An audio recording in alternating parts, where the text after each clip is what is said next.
વડામાં લીંબુ નીચોવીને ખાવા. અને લગભગ તો આખા સુરતમાં ક્યાંય આવા લીંબુ ગોટા મળતા નથી.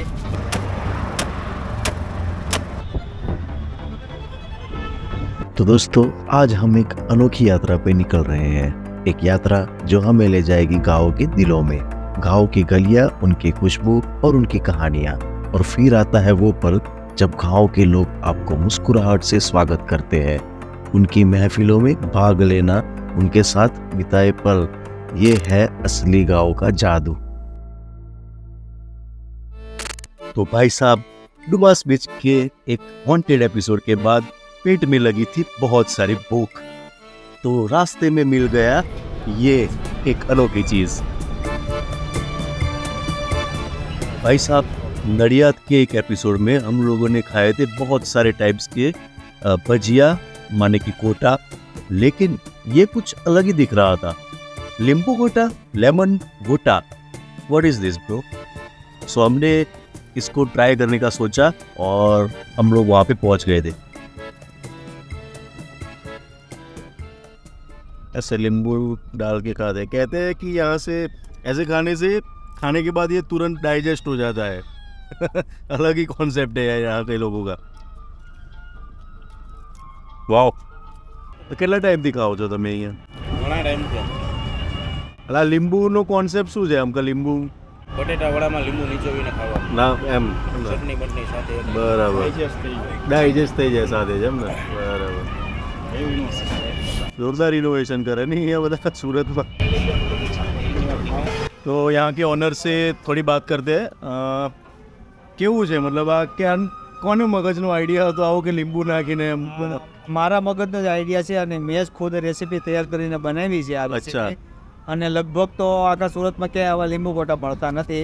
છે બટેકાની આઈટમ, પણ ફેન્સી ગોટા છે લીંબુ ગોટાની આઈટમ. બરાબર, એટલે લીંબુ અલગથી જ કટ કરીને અલગથી નીચવીને ખાઈ શકાય એમ, અને એમ પણ ખાઈ શકાય અને ચટણી કાંદા સાથે પણ ખાઈ શકાય.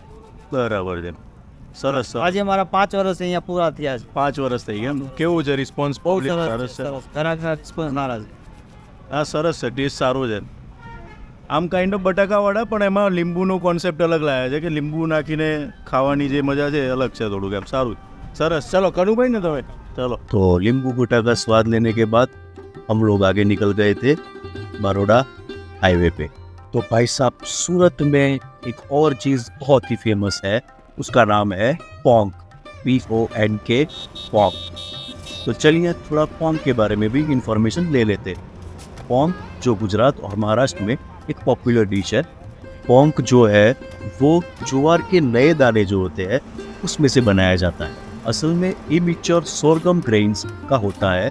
ये ग्रेन्स शुगर कैन जैसे मीठे और जूसी होते हैं। इससे मोस्टली नवंबर से फरवरी के बीच हार्वेस्ट किया जाता है, जब ग्रेन्स अपने मिल्क स्टेज में होते हैं।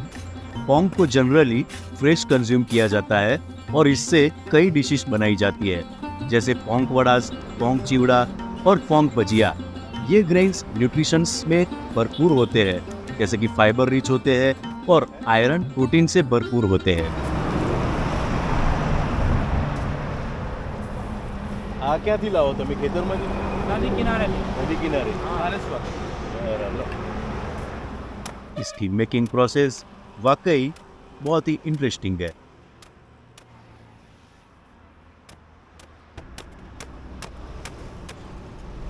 अभी ये आइटम सूरत में मिल रही है तो लोग सीधा तो कंज्यूम नहीं कर रहे होंगे।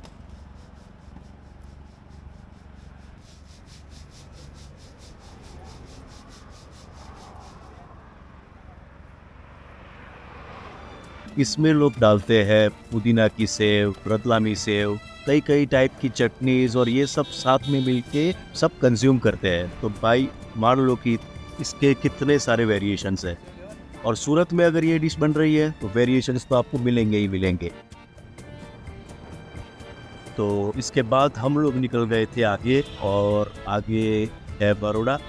बड़ौदा में मंगल बाज़ार में हम लोगों ने थोड़ा बहुत घूमा, और उसके बाद कुछ शॉपिंग करने के बाद हम लोग वहाँ से निकल गए थे। और रियली में ये सूरत का जो ट्रिप था वो बहुत ही बेहतरीन था। आप लोगों का प्यार मिलेगा तो और ज़्यादा से ज़्यादा ट्रिप्स मैं लेकर आऊँगा। तब तक के लिए इस वीडियो पे लाइक कर दीजिएगा। जैसे सामने से अगर कोई आ जाएगा तो हम लोग निकल ही नहीं सकते। ये आप देख सकते हो, ये खड्डे में से ओ भाई साहब, ओ कैसे निकलेंगे यार इधर से।